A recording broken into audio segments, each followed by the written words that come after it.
Voy maraz, 14 Pro Max ham $515 sotadimi? Nimalar bo'lib ketyapti?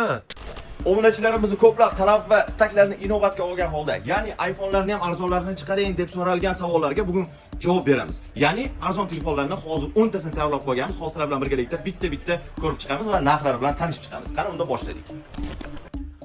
iPhone 14 Pro Max'imiz 128 GB xotiraga ega bo'lgan 89% batareya yo'nqisida narxi $515 ga chiqadi. Holatini ko'rib turibsizlar, yomon emas. Nima sababdan arzonligini aytadigan bo'lsak, bu telefonimiz Face ID ishlamaydi. Nima qildi? Face ID ishlamasa. Zato o'zi ishlaydi-yu. 14 Pro Max degan nomi bor. Menimcha $515 ga o'lib qoladi, arziydi. Deb qo'yadigan joyi bo'lsa kerak-ku. iPhone 13 Pro Max blue rangdagisi $520 ga chiqar ekan. 256 GB 85% yo'nqisida. Buni hech qanday aybi nuqsoni yo'q, prosta ishlatib qo'yish kerak xolos.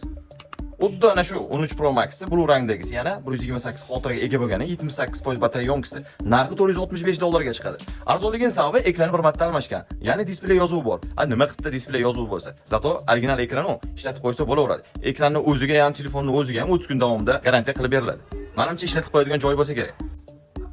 iPhone 12 Pro ni 256 GB lik va 78% batareya yo'nqisiga ega bo'lgani. Narxi $295 ga chiqadi. Bu nimaga arzon desangiz, prosta shunchaki arzon. Hech qanday aybi nuqsoni yo'q, garantiya beriladi. Hamma joyda o'ziga tegishli, radnoy. Prosta yo'nqisi pastroq bo'lganligi uchun obunachilarimiz maza qilsin degan ma'noda arzonga berib yuboryapmiz. Ya'ni $295 ga. Kimga qiziq bo'lsa, tezda aloqaga chiqib qo'yadigan joyi lekin. Xo'p, iPhone 12 ni o'zi 64 GB xotirasi, 85% batareya yo'nqisida. Narxi $200 ga chiqadi. Buni qanday aybi bor deb qiziqqanlar uchun Face ID ishlamaydi. Shu sababdan arzonga berib yuboryapmiz. iPhone 12 ni qora rangdagisi 64 GB xotirasi, 79% batareya yo'nqisi. Narxi $210 ga chiqadi. Hamma joyda ishlaydi, aybi nuqsoni yo'q, faqat bitnolar borligi sababli arzonga berib yuboriladi. iPhone 11 Pro Max 64 GB xotira, 76% batareya yo'nqisi. Narxi $228. Voy, bu 11 Pro narxida-yu deb qiziqqanlar uchun nima sababdan arzon bo'lishi mumkin degan bo'lsangiz, siz ham hayolingizdan shu gap o'tgan bo'lsa, bu telefonimiz ekran bir marta alishgan, lekin hamma joyi ishlaydi. Face ID, turton hammasi joyida, narxiga arzib qo'yadi.